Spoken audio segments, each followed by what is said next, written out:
Welcome back to the class. We are continuing with the Marxian framework to understand society in general.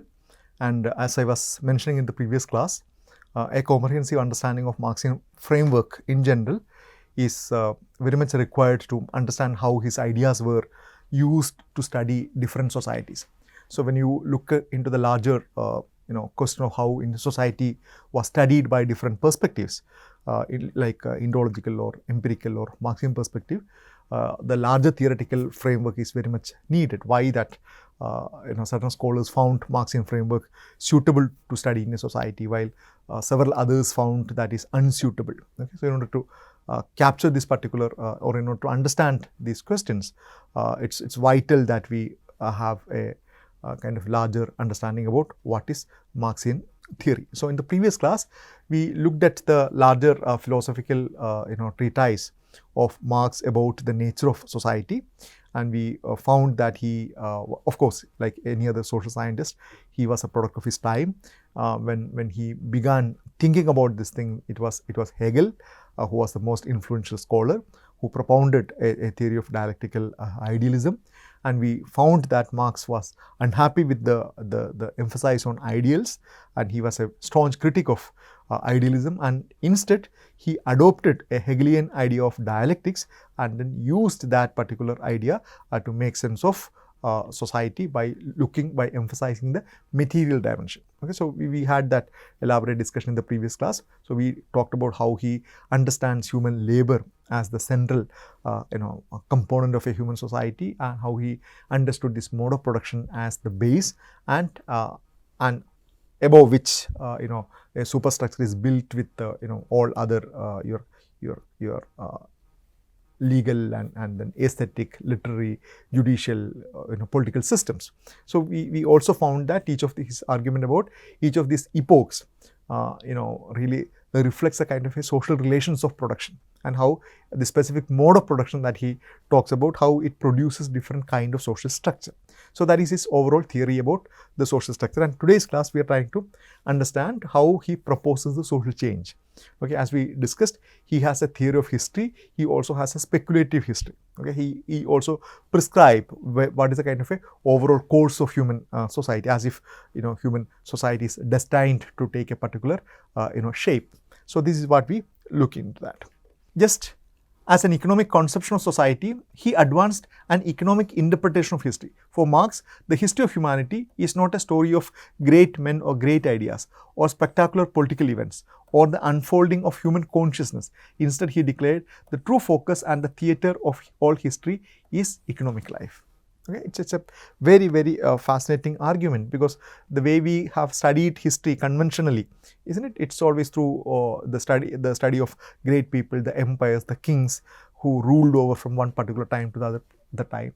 So in a Marxian framework, he would say that, of course, these people might be important, okay, but these people were not the driving force of history there, but rather these people simply represented a kind of a particular economic order. Okay, and without understanding the economic base, what was the kind of a production during that particular time, how did different people who engage in productions interacted with each other, what kind of social framework or social institutions that they developed. So without looking into each of these important features, you are not going to understand. The history of all hitherto existing society is the history of class struggle. Okay, so this is another very, very popular slogan or very popular statement, that the history of all hitherto existing society is the history of class struggle. So every society, he would argue, has to be understood as a product of prolonged or a series of class struggles, and there is no society in the world which was free from class struggle, okay, which was free from strong contentions or contestations for its material basis.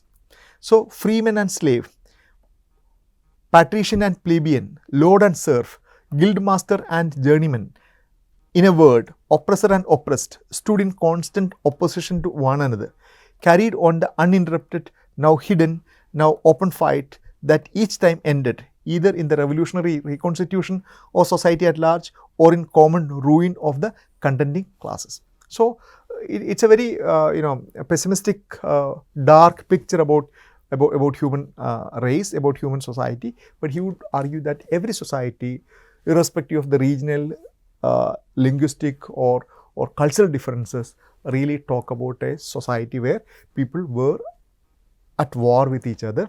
People had very opposite, irreconcilable, economic interests, and the whole history of humankind is history of a class struggle, whether it is between freeman and slave, between patrician and plebeian, lord and serf, guildmaster and journeyman, or in other words, he equates each of them with oppressor and oppressed is nothing but the story of social conflict.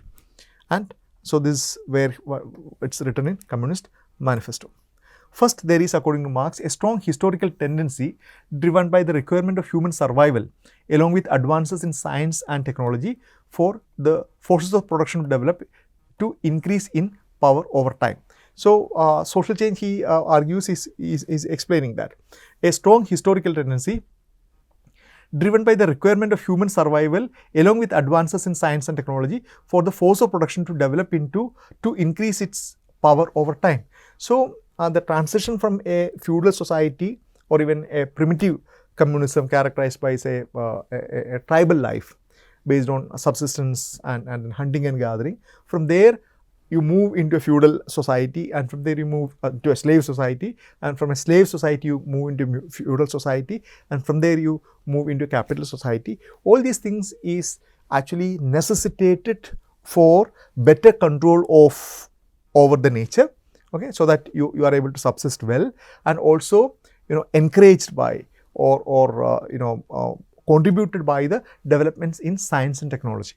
Okay, and that he produced, it actually led to the increase in power over time. This fact, the continuous accumulation of productive forces, endows human history with a certain coherence of meaningfulness and paves the way for progress. So, this continuous accumulation of productive forces, that more and more sophisticated materials and tools and raw materials are used, and you are able to create more wealth and more advanced forms of economy emerge. All these things, it endow human history with certain coherence or meaningfulness and paves way for progress. In contrast to the philosophers of the French Enlightenment, for whom progress meant the liberation of humanity from false ideas, a passage from ignorance to wisdom, for Marx, progress takes the form of increasing economic productivity and the evolution of modes of production. It's again a very fascinating position, because almost all the emancipatory ideas of humankind that this enlightenment project, that human beings will be freed, will be liberated from the shackles. Okay, they will be liberated into more open ideas and other things, did not make much sense to Marx. It doesn't mean that Marx outrightly rejected them, but Marx argued that this true liberation happens only if the kind of a fundamental transformation happens on the base.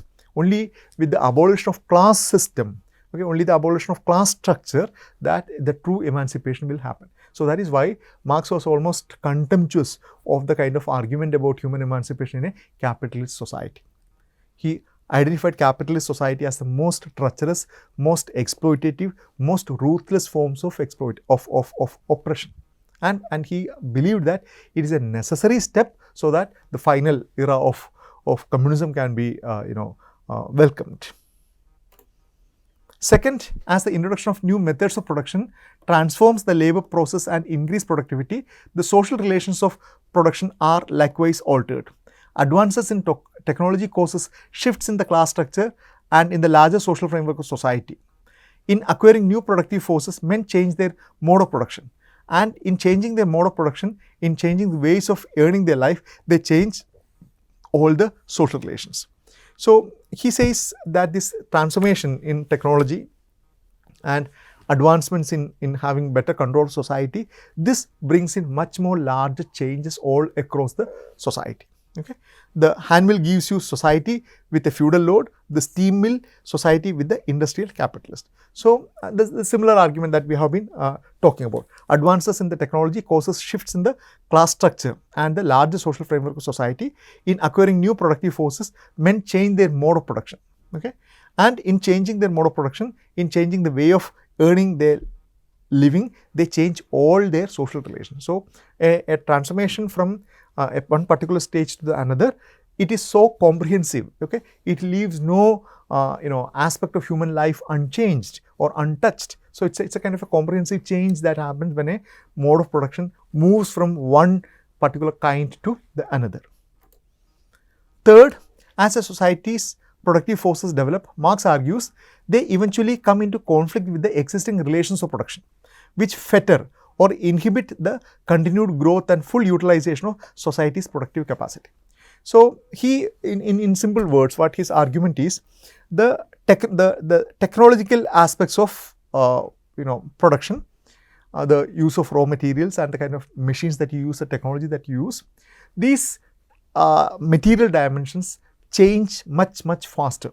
They evolve much faster because human intervention in science and technology, new innovations are happen much quickly. Okay, so there is fundamental very rapid transformation happening in on the forces of production, but these changes in the force of production will not be facilitated by, or it will not be matched by, the kind of changes happen within the social relations, or in other words, the social organization of labor. Okay, the social organization of production, about, as we discussed earlier, okay, the relations of production, how people, different kind of people or different strata of people who are involved in process of production, how they are organized. Okay, what is the kind of a nature of relation between them? Is it between like a bourgeoisie and a proletariat, or is it between a serf and a lord, or is it between a slave and the master?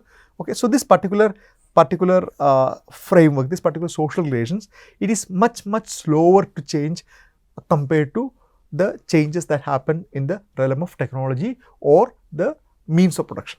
Okay, this means of production changes much faster in comparison with the relations of production, and thereby at some point these relations will become a kind of fetter, a chain, an obstacle. For example, Marx argues that when capitalism emerged, capitalism really it's not only the story of, say, electricity or steam engine or other kind of mechanisms, but it is also was possible mainly because you had a mobile labor force. Okay, independent labor force who is not permanently attached to a particular load, but rather who are the free agents. And in the absence of such a free agent, you would not have had capitalism in place. Okay, so he argues that it becomes a fetter. They come into conflict with the existing relations of production with fetter, which fetter or inhibit the continued growth and full utilization of society's productive capacity. At a certain point, the relations of production are unable to accommodate the potential built up by the forces of production, and this circumstance create a pressure for the fundamental change in the economic structure of society. So this is what he explains it as a kind of a dialectical process. There is a particular force from the means of production to develop much faster, and relations of production changes much slower, and that leads to a kind of a conflict where it reaches another level, which again has this opposite tendencies, which reaches another level, and in the Marxian scheme of things, this fundamental opposition dissolves only in the era of a communism. Okay, and we are left with no choice to wonder how that happens, or how because there is no historical evidence to show that in any of the communist societies anything like that ever happened. Okay, but it was Marxian prediction, and when Marx lived, he did not have the opportunity to understand more advanced and sophisticated versions of capitalism. So capitalism thrived even after the death of Marx. Capitalism is the only viable option as of now. Okay, we don't have anything that is viable as of now, though many people are extremely critical of that. It seems to be the most resolute economic system, okay, creating a lot of disparity and then violence in society, but that continues to be the one. Fourth, once it reaches a crisis point, this kind of dialectical process, Marx argues the contradiction between the forces and relations of production inaugurates an era of social revolution. This is eventually resolved by the destruction of the old economic structure along with its whole immense superstructure. and its replacement by a new mode of production suitable for the continued growth of the force of production. So, this is exactly what we mentioned. This transition from these, these stage by stage transitions, okay, from primitive communism to a slave, to feudalism, to capitalism, they are all a product of this kind of, dialectical process through which it reaches here, but which again has this dialectical process which reaches here. So, that is the point where he talks. Once it reaches a crisis point, Marx argues the contradiction between the forces and relations of production inaugurates an era of social revolution. So, according to him, each of these transition happened through a kind of a revolution, and this eventually resolved by the destruction of the old economic structure along with its whole immense superstructure. So, the superstructure of a slave society is entirely different from that of a feudal society, which is entirely different from that of a capitalist society. So, he argues that it will be a kind of a comprehensive change that happens. Human history, propelled by the accumulation of productive forces, is thus for Marx a story of how one mode of production develops, matures, stagnates and eventually give way to the another, more advanced mode of production. So, this is how he visualizes social change. Okay. So, this is how his prescription to understand social change. So, it becomes important for us to understand a typical Marxist scholar would use this kind of a framework to explain how social change happened in a, say, a country like India, or a country like Britain, or a country like in any other country in the world, because this he provides it as a universally acceptable framework. His formulation of major modes of production: slavery, feudalism, capitalism and post-capitalism, communism and Asiatic mode of production. So, this is something that we have been mentioning throughout this lecture. So, he talks about maybe this primitive communism also included there. The primitive communism, or the earliest form of human subsistence, where people depended upon hunting and then food gathering as their most important form of survival. Okay, from that system to slavery, to feudalism, to capitalism and to communism. Okay. So, he has this kind of a evolutionary pattern, and it was very common there. Every scholar would come up with a very evolutionary model which is applicable to throughout the world, and mostly it would be a kind of a unilinear evolutionary model, something like this, that every society is supposed to join this particular evolutionary model, and depicting the Europe as already having reached the zenith, or already having reached the top, and all other societies having to do the catching up business. Okay. So, he presented this the communism or capitalism, according to Marx, would end this this historical dialectical process, and that will herald a completely different kind of society. And then here he talks about this Asiatic mode of production, which he is not very comfortable in placing where exactly it comes, but he says it is something that does not really fit in his overall scheme of things, because in Asia, the Asiatic mode of production is something very unique. And this again really influenced a lot of scholars, both economists and historians and sociologists, try to understand Indian society through the framework of Marxian argument about Asiatic mode of production. And he also has another phrase, this Oriental despotism. Okay, Asiatic mode of production and Oriental despotism. These are the two terms that he uses, or two frameworks that he uses, basically to make sense of transformations happening in the Asian societies, or specifically Indian society. The dialectical process inherent in the economic base of each of these modes create crisis revolution and creates a qualitatively better form, which again contains the inherent contradiction. This movement of thesis, antithesis and synthesis towards a structurally more complicated mode of production will come to an end with the post-capitalist era, where the classes will be obliterated and state will wither away. Okay, this is exactly what we have been discussing about. So, his prediction that a society where a classless society will be established, the classes will wither away. But at the same time, also please keep in mind, he talks about the dictatorship of the proletariat. Okay, so he believes that this communism will be characterized by the dictatorship of the proletariat, and that's a very, as you know, it can be very problematic prescription. What does it mean to be dictatorship of proletariat, and whether dictatorship by anybody, okay, whether by proletariat or by anybody may not be a good idea, because dictatorship assumes a kind of particular kind of governance, okay, with a particular idea about individual rights and freedom and other stuff. And we don't have any very good examples about how the communist societies evolved and whether they really represented a truly classless society or a stateless society or a society without stratification. We have absolutely no evidence, no good evidence, and all these societies were class societies. There were different classes emerged, and they were not egalitarian societies. There were glaring inequality in these societies. So it's all a different set of points. Now, he defined classes on the basis of ownership of the means of production, those who own and those who do not own, the haves and the have-nots. So, that's what is something important. So, for him, the overall group of people who involved in this modes of production are divided into the haves and the have-nots, between the people who own the means of production and the people who do not own the means of production, and ultimately it becomes a kind of a struggle between these two groups, and masters and slaves, feudal lords and serfs, bourgeoisie and proletariat. So, in each of these cases, the first group of people, they are the owners of the means of production. In a capitalist society, bourgeois are the ones who own the factory, they are the ones who own all the raw materials. In a feudal society, the agricultural land, the equipments, the tools, everything is owned by the feudal lords.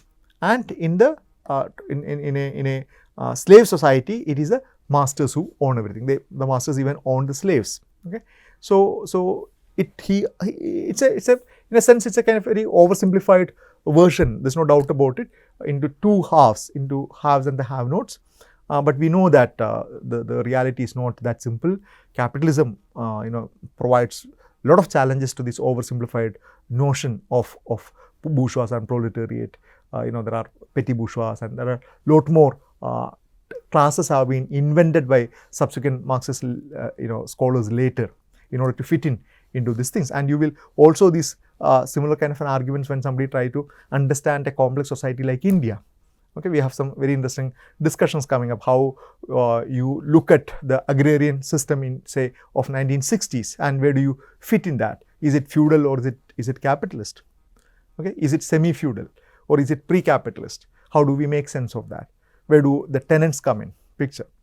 Okay, so lot of subsequent theoretical arguments, very intense debates during 1980s and early 90s were characterized by this concern about these categories.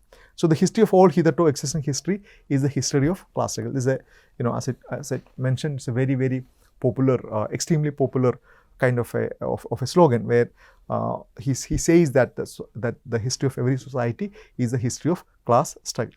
So now the class struggle happens and class polarization happens. Okay, when people people of these two opposite classes come together, the bourgeois and the proletariat, they say that there's a class in itself into class for itself. When the workers realize their historical role, he talks about class consciousness. Okay, he talks about how there is a class polarization happening in society, with one group becoming the proletariat, the other group becoming the bourgeois, and the proletariat eventually, historically, they will be more aware about their own historical role, that their historical role is to overthrow this particular system and to establish a new society. So that what he calls it as a transition from a class in itself into class for itself. Okay, people are acquiring that historical consciousness of having to work for a larger historical cause of revolution. Okay, so they realize that their destiny is basically to change the society, to change the social structure, to bring in revolution. And the worker realizes their historical role, and then the revolution happens, and the proletariat have nothing to lose but their chains. They have their world to win. Working men of all countries unite. This is again from this Communist Manifesto, one of the most popular pamphlets or booklet written by Engels and Marx. So this was his idea about social change. And now every Marxian scholar who have ventured Marxian framework to understand society have followed this framework in its spirit. okay, because Marxian framework provides you with a very clear theoretical framework to understand the society. Look at, okay, what is the economic structure, okay, what is the social organization of production, who are the people who are involved, what is the kind of a class structure, and what are the consequences that this particular class structure produce, and what are the evidences for revolution. Okay, what are the evidences for revolution? Has revolution already taken place, or is it going to happen? What is the level of class consciousness? So this become a kind of a very mechanical, imposition of this Marxian framework into different different regions of the world, and that is why Marxian framework became important in certain place, while it became absolutely not accepted or did not gain much traction in many other places. For example, a country like India, a Marxian framework that depends solely on the question of class, okay, was absolutely inadequate to understand the social reality, because in India social reality was also heavily influenced by the caste question. But the caste is something that will not or cannot fit into the larger Marxian argument, and we will discuss those points in great detail in the coming classes. Okay, so let's stop here. I hope you understood this larger basic arguments of Marx. Thank you.